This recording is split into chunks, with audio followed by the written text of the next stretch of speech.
You're lying in bed at AM, replaying a conversation from 3 days ago. You said something that could have been interpreted the wrong way. Did they notice? Are they thinking about it too?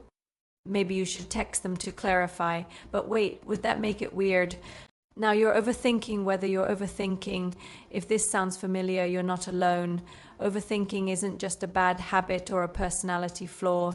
It's a complex psychological pattern that affects millions of people, and understanding why it happens is the first step toward finding peace with your own mind. Let me paint you a picture. You send a simple text message to a friend. Hey, are we still on for coffee tomorrow? 3 hours pass, no response. Now the mental marathon begins. Maybe they're mad at you. Did you do something wrong last time you met? You replay the entire previous conversation, analyzing every word, every pause, every facial expression. Or maybe they're not mad. Maybe they just don't want to hang out anymore. Are you too clingy? Too boring? Finally, your phone buzzes. Yes. Sorry, was in a meeting. See you at 3. All that mental energy, all that anxiety, all those elaborate scenarios you constructed in your mind, gone in an instant. But you already know what happens next. The very next time you're in a similar situation, your mind will do it all over again. This is the exhausting reality of overthinking. It's not a one-time event. It's a pattern that repeats itself across every area of your life. Career decisions become paralyzing. Simple social interactions become complex chess games. Even choosing what to eat for dinner can spiral into an existential crisis. The worst part: you're fully aware that you're doing it. You can see yourself trapped in these thought loops, but you can't seem to find the exit. It's like watching yourself drown while standing on the shore at the same time. Overthinking is not just thinking a lot. There's a crucial difference between productive reflection and destructive. Rumination, when you're solving a problem or carefully considering your options, that's healthy thinking. Overthinking is different. It's repetitive, circular thinking that doesn't lead to solutions. Psychologists call this rumination, borrowing the term from how cows chew their cud, bringing up the same food again and again. When you overthink, you're mentally chewing the same thoughts over and over without digesting anything new. There are generally 2 types. The first is retrospective overthinking, where you obsessively replay past events, analyzing conversations and moments that have already happened, searching for what you could have done differently. The second type is anticipatory overthinking, where you catastrophize about the future, generating elaborate worst-case scenarios and playing out every possible way things could go wrong. Both types pull you out of the present moment and trap you in a mental time machine that only travels to places of anxiety and regret neuroscientifically. Overthinking involves hyperactivity in certain brain regions, particularly the prefrontal cortex and the default mode network. When these systems become overactive and poorly regulated, they create the perfect storm for rumination. Here's something that might surprise you. Intelligence can actually make overthinking worse. If you're someone who overthinks constantly, there's a good chance you're also quite intelligent, and that's not a coincidence. Smart people have brains that are wired to see patterns, make connections, and analyze information deeply. These are incredible gifts that allow for creativity and problem solving, but these same abilities, when turned inward without regulation, become weapons of mental torture. When you're intelligent, you can construct more elaborate scenarios. You can see more possibilities, imagine more outcomes, consider more angles. What would be a simple decision for someone else becomes a complex web of considerations for you. You're not overthinking because you're broken. You're overthinking because your brain is powerful and you haven't yet learned how to direct that power constructively. There's also a connection between overthinking and perfectionism. Many people who overthink are driven by an intense desire to make the right choice or avoid making any mistakes. This perfectionism often stems from high intelligence combined with high standards. Smart people are also more likely to engage in metacognition, thinking about their own thinking. This self-awareness is generally valuable, but it becomes problematic when you start overthinking your overthinking. You notice that you're ruminating. Then you analyze why you're ruminating. Then you judge yourself for not being able to stop, creating layer upon layer of mental activity. Additionally, intelligent people often have vivid imaginations. You can simulate entire conversations in your head with remarkable detail. You can project yourself into future scenarios with cinematic clarity. This imaginative capacity is wonderful for creativity and empathy. It also means you can create mental movies of disaster that feel incredibly real, triggering genuine emotional responses. Two things that haven't happened and probably never will.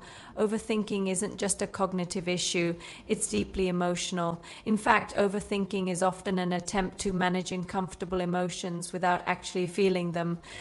When you're anxious about an upcoming event, your mind starts generating scenarios and plans. When you're hurt by something someone said, you replay the interaction over and over. In each case, overthinking gives you the illusion of doing something productive with your emotional discomfort. The problem is that thinking about emotions is not the same as processing emotions. Emotions need to be felt in the body, acknowledged, and allowed to move through you. When you try to think your way through feelings, you're trying to solve a problem that doesn't need solving. Anxiety is perhaps the emotion most closely linked to overthinking. When you feel anxious, your brain interprets this as a signal that there's a threat that needs to be identified and managed. So it starts scanning for problems, generating what-if scenarios, trying to plan for every contingency. The overthinking feels productive. Because your anxiety temporarily decreases when you feel like you're working on the problem, but this relief is short-lived and the cycle begins again. Overthinking can also be a way to avoid other emotions entirely. If you're constantly in your head analyzing and planning, you don't have to feel the grief, loneliness, shame, or fear lurking beneath the surface. Your mental noise drowns out the emotional signals your body is trying to send you. Your overthinking didn't appear out of nowhere. It has roots, often reaching deep into your past experiences. Many people who overthink grew up in environments where they had to be hypervigilant.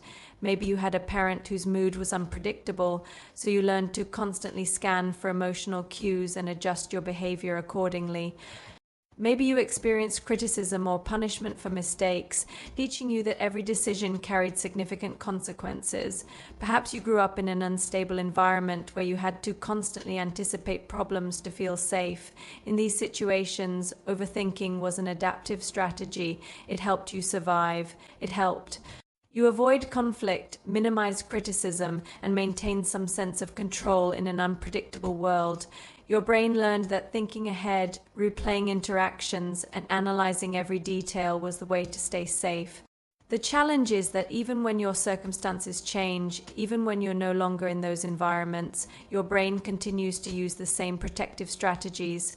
What was once adaptive becomes maladaptive. The hypervigilance that protected you as a child now exhausts you as an adult. Past experiences of failure or rejection can also fuel overthinking. If you've been hurt before, your brain wants to make sure it never happens again. So it runs constant background checks on every situation, looking for warning signs and potential threats. Understanding these roots doesn't instantly solve the problem, but it does something equally important. It helps you have compassion for yourself. Your overthinking isn't a character flaw, it's a learned response to your lived experience. Your brain is trying to protect you the only way it knows how, if you're an overthinker. You've almost certainly been told to just stop thinking so much or you're overthinking it. And if you're like most overthinkers, hearing these phrases makes you want to scream. Here's why this advice not only doesn't work, but actually makes things worse. First, telling someone to stop thinking is like telling them to stop breathing. Thinking is what brains do. It's not a switch you can flip off. When someone says just don't think about it, what they're really asking you to do is thought suppression, and decades of psychological research show that thought suppression backfires spectacularly. There's a famous experiment where people were told not to think about white bears. They thought about white bears constantly, far more than people who weren't given any instructions. This is called the ironic process theory. When you try not to think about something, part of your brain has to keep checking to see if you're thinking about it, which means you're still thinking about it. So when you try to just stop overthinking, you end up overthinking about overthinking. You become hyper-aware of your thought patterns, monitoring them constantly, which generates even more mental activity. Second, just stop thinking oversimplifies a complex psychological pattern. Overthinking is connected to your nervous system, your emotional state, your past experiences, and your brain chemistry. It's not a simple choice. It's a deeply ingrained pattern that developed for reasons, and it requires more nuanced approaches to change. Third, this advice often comes with an implicit judgment that you're choosing to make yourself miserable, that you're being irrational. This judgment adds shame to your experience, and shame is fuel for more overthinking. The truth is that managing overthinking requires working with your mind, not against it. It requires understanding why you overthink and what alternative strategies might work better. It's not about forcing your thoughts to stop, but about changing your relationship with your thoughts entirely. Here's the deep realization that changes everything. Your thoughts are not facts, and you are not your thoughts. This sounds simple, maybe even obvious, but truly internalizing this truth is revolutionary for overthinkers. Every time you overthink, you're treating your thoughts as if they're reality. You're lost in the content of your thinking, believing that the scenarios your mind generates are actual possibilities that need to be addressed. But thoughts are just mental events. They're electrochemical processes in your brain, patterns of neural firing that create subjective experiences. They're real as experiences, but they're not necessarily true or accurate representations of reality. When you think everyone at that party thought I was boring, that's a thought, not a fact. When you imagine that your upcoming presentation will be a disaster, that's a mental simulation, not a prophecy. And here's the even deeper part. You are not those thoughts. You are the awareness that observes those thoughts. There's a part of you that can notice that you're thinking, that can observe your mind generating scenarios and judgments and worries. This observing awareness is your true self, and it's separate from the thinking mind. Imagine you're sitting by a river, watching leaves float by. The leaves are your thoughts, constantly appearing and moving through your awareness. You're not the leaves, you're the riverbank, the stable presence that watches the flow. When you identify with your thoughts, when you believe I am an anxious person or I am an overthinker, you're mistaking the leaves for yourself. But you're not your thoughts any more than the sky is the clouds passing through it. This realization creates space. When you understand that thoughts are just mental events, you can observe rather than truths you must believe. They lose some of their power. You can notice I'm having the thought that I said something wrong without being swept away by it. This doesn't mean your thoughts don't matter, but most overthinking is your brain running old programs, replaying old fears, trying to solve unsolvable problems, and you don't have to believe everything your brain tells you. So if just stop thinking doesn't work, what does? First, practice mindfulness and present moment awareness. Mindfulness isn't about emptying your mind. It's about training your attention to stay in the present moment and observing your thoughts without judgment. When you notice you're overthinking, you simply acknowledge it, then gently redirect your attention to something in the present like your breath or the sensations in your body. This works because overthinking pulls you into the past or future, while the present moment is always safe. Second, set aside specific worry time instead of trying to suppress your overthinking throughout the day. Schedule 15 to 20 minutes of dedicated worry time. When anxious thoughts arise outside this window, you tell yourself, I'll think about that during my worry time. Often, by the time your worry period arrives, the thing you were anxious about doesn't seem as urgent. This technique helps you regain a sense of control over your thinking patterns. Third, engage your body. Overthinking is excessive mental energy with nowhere to go. Physical activity helps discharge that energy. A walk, yoga, or even cleaning your house engages your body and pulls you out of your head. The physical movement also regulates your nervous system, reducing the anxiety that drives overthinking. Fourth, practice self-compassion. When you notice you're overthinking, instead of judging yourself harshly, treat yourself with kindness. Speak to yourself the way you would speak to a good friend who's struggling. This compassion interrupts the shame cycle that perpetuates overthinking.